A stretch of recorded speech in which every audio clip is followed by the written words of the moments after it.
하나님 말씀은 열왕기하 5장 20절에서 27절의 말씀입니다. 열왕기하 5장 20절에서 27절까지의 말씀입니다.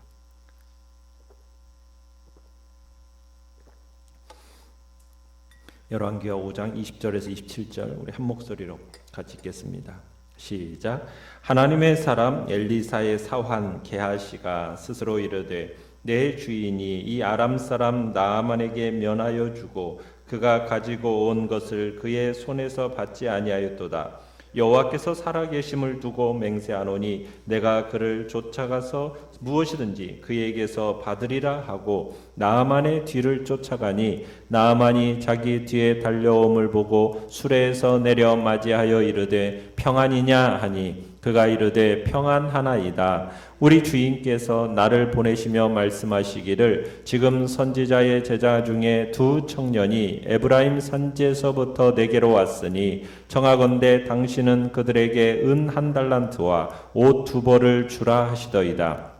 나아만이 이르되 바라건대 2달란트를 받으라 하고 그를 강권하여 은 2달란트를 2전대에 넣어 매고 옷 2벌을 아울러 2사환에게 지우매 그들이 게하시 앞에서 지고 가니라. 언덕에 이르러서는 게하시가 그 물건을 2사환의 손에서 받아 집에 감추고 그들을 보내 가게 한 후 들어가 그의 주인 앞에 서니 엘리사가 이르되 게하시야 내가 어디서 오느냐 하니 대답하되 당신의 종이 아무데도 가지 아니하였나이다 하니라. 엘리사가 이르되 한 사람이 수레에서 내려 너를 맞이할 때에 내 마음이 함께 가지 아니하였느냐. 지금이 어찌 은을 받으며 옷을 받으며 감람원이나 포도원이나 양이나 소나 남종이나 여종을 받을 때이냐. 그러므로 나아만의 나병이 내게 들어 내 자손에게 미쳐 영원토록 이르리라 하니 게하시가 그 앞에서 물러나오매 나병이 발하여 눈같이 되었더라. 아멘. 오늘 말씀의 제목은 탐욕이 낳은 결과라는 제목으로 말씀을 나눕니다. 우리는 어제 엘리사가 나아만이 주는 예물을 거절하는 장면을 보았습니다. 문득병에서 완치된 나아만이 엘리사에게 아무런 선물도 남기지 못하고 자기 집에 있는 아람 쪽을 향해서 떠나게 되었습니다. 그런데 엘리사의 사환인 게하시가 엘리사가 나아만에게서 어떠한 선물도 받지 않는 것이 너무나도 안타까웠던 거예요. 자, 내용 관찰 문제 1번을 보시면 엘리사의 사환 게하시가 굳게 결심한 것은 무엇입니까? 자, 이 엘리사의 사환 게하시는 나아만에게서 무엇이든 받아내겠다고 굳게 결심하고서는 엘리사의 허락도 받지 않고 곧바로 나아만의 뒤를 쫓아갑니다. 그는 분명 엘리사를 거짓으로 속이고 나아만의 뒤를 쫓았겠죠. 그런데 게하시는 엘리사를 속인 죄만 지은 게 아니라 우리가 20절의 끝에 보면은 뭐라고 하면서 지금 쫓아가고 있습니까?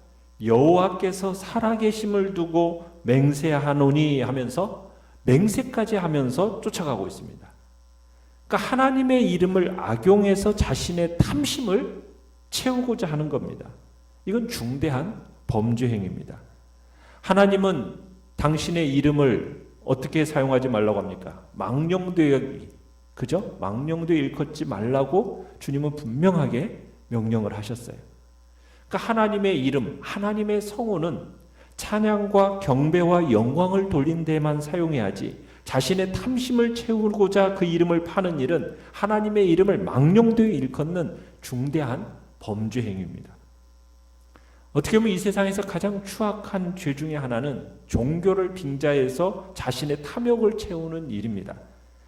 성도들은 직분을 행하고 은사를 활용해서 결코 싹쓸 받는 그런 자리에 가면 안 됩니다. 자신을 통해 하나님께 감사와 영광이 돌아가도록 해야죠. 자, 나아만이 길을 가다가 하나님의 사람 엘리사의 사환이 자기를 향해서 막 급히 오는 모습을 보고서는 21절에 보니까 어떻게 나아만이 그를 맞이하고 있습니까? 수레에서 내려서 그를 맞이하고 있습니다. 참 예전 같았으면 이 나아만이 수레에서 내리지 않았겠죠. 그런데 이 순간 이스라엘에 처음 찾아왔을 때 그 교만했던 나아만의 모습은 온데간데 없습니다. 어느덧 감사하는 사람이 되어 있고 하나님을 경외하는 사람이 되어 있고 겸손한 사람이 되어 있는 거죠. 그런데 이에 비해 게하시는 하나님의 이름을 파는 가증스러운 죄를 범한 데다가 이 죄 위에도 각양의 죄를 짓는 것을 우리가 보게 됩니다. 자, 내용 관찰 문제 2번. 게하시가 나아만에게서 받아온 것은 무엇입니까? 자, 첫 번째로 우리가 이제 어떤 죄를 짓는가를 보면은 엘리사의 이름을 팔아서 거짓말을 하는 죄를 짓습니다. 그죠? 엘리사가 은 1달란트와 옷 2벌을 주라고 명했다라는 거예요. 나아만에게 거짓말을 한 겁니다. 그러면서 자기 스승의 명예를 먹칠하고 있는 거죠. 엘리사는 이 나아만의 선물 받기를 단호하게 거절했는데 그것이 못내 어떻게 보면은 나아만도 아쉬웠죠. 엘리사에게 뭔가 답례로 뭔가를 주고 싶었는데 그것을 주지 못하고 오는 지금 나아만도 아쉬웠는데 그런데 지금 엘리사로부터 지금 은 1달란트와 옷 2벌을 달라는 이런 얘기를 들으니까 얼마나 또 나아만의 마음이 기뻤겠어요? 그러니까 은 1달란트가 아니라 얼마를 줬다고 얘기합니까? 2달란트를 주었다고 얘기합니다. 참 어떻게 보면 게하시의 이 거짓과 나아만의 자애로움이 대조되는 장면입니다. 둘째로는 여러분 이 받은 예물을 가지고 어떻게 사용을 하고 있습니까? 엘리사에게 다시 가지고 왔습니까? 아니면은 선지자 학교의 어떤 운영비로 사용을 했겠습니까? 그렇게 하지 않고 24절에 보니까 이 사환들로부터 예물을 받아가지고 어떻게 했어요? 집에 감추었습니다. 집에 숨겼어요. 자, 그러더니 이제 이 세 번째로 게하시가 재물을 숨기고 집에 들어서니까 엘리사가 기다리고 있었죠. 엘리사가 게하시에게 묻습니다. 너 어디 갔다 오느냐? 이렇게 물었어요. 내용을 몰라서 물었을까요? 아니죠. 지금 죄를 짓고 돌아온 게하시에게 어떻게 보면 스스로 회개할 기회를 지금 주기 위해서 지금 네가 어디 갔다 왔냐고 묻는 겁니다. 자, 그런데 게하시는 뭐라고 답변했어요? 아무데도 갔지 않았다라고 거짓말합니다. 여러분 이 게하시의 마지막 이 거짓말의 의미는 대단히 중요합니다. 여러분 게하시는 엘리야의 영역을 누구보다도 잘 알고 있는 사람이에요. 그죠? 엘리사가 어떤 사람입니까? 죽은 자도 살린, 없는 것도 있게 만든 정말 권능을 지닌 하나님의 사람이라는 것을 그 사환인 게하시가 너무나도 잘 알고 있는 거예요. 그런 엘리사가 어디 갔다 왔느냐 물었다는 것은 지금 자신의 행동을 알고서 질문하고 있는 거거든요. 그런데 끝내 참말을 하지 않고 거짓말을 했다라는 것은 지금 이 게하시의 양심이 완전히 마비가 된 겁니다. 화인 맞은 것처럼 지금 마비가 된 거예요.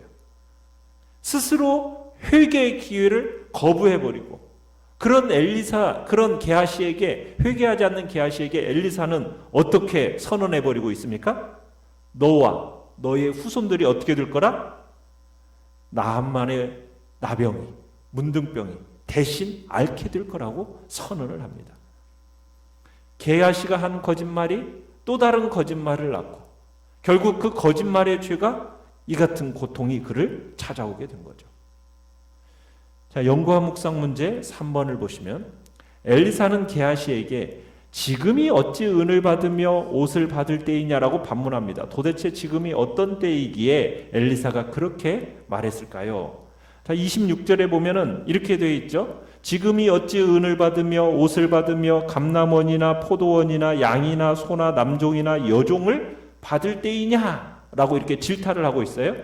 여기서 말한 옷, 감람원, 포도원, 양과 소, 남종과 여종 이것은 모두 뭘 상징하는 거냐면 세상의 부귀영화를 상징하는 겁니다. 그러니까 게하시의 마음속에 지금 어떤 계획을 가지고 있었냐면 나아만으로부터 이 돈을 받으면은 엘리사가 말하고 있는 이런 것들을 살 계획을 지니고 있었다라는 거예요. 어떻게 보면 선지자 학교에서 지내는 동안 이 게하시는 어떻게 했어요? 가난에 좀 찌들어 있었습니다.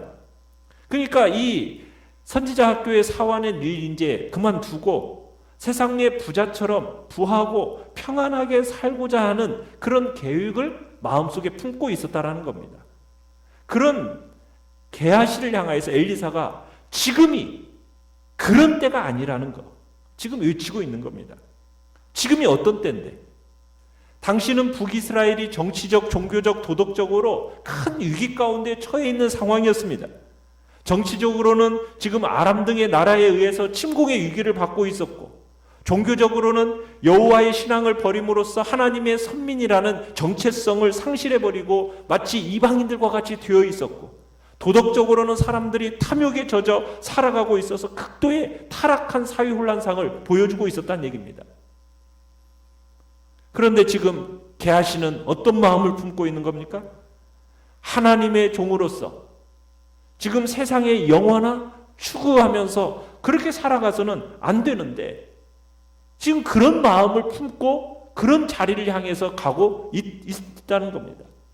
하나님의 종으로서 정말 자신을 희생하고 북이스라엘을 그 위기에서 어떻게 구원해낼까? 지금 그렇게 마음을 품어야 할 때 자기의 본분을 망각하고 탐심에 빠져서 세상 영화나 추구하며 살아가려고 했으니 엘리사가 지금 그렇게 얘기하는 지금이 그런 때가 아니라는 거예요. 지금 그렇게 질타를 하고 있는 겁니다. 오늘 우리가 살아가는 이 시대도 마찬가지죠. 우리가 살아가는 이 시대도 지금 어떤 때입니까? 지금 세상의 쾌락과 세상의 영화를 추구하며 살아갈 때이냐는 거예요. 그런 때가 아니라는 거죠. 예수 그리스도와 함께 고난을 받으면서 진리를 추구하고 전할 때인 거지.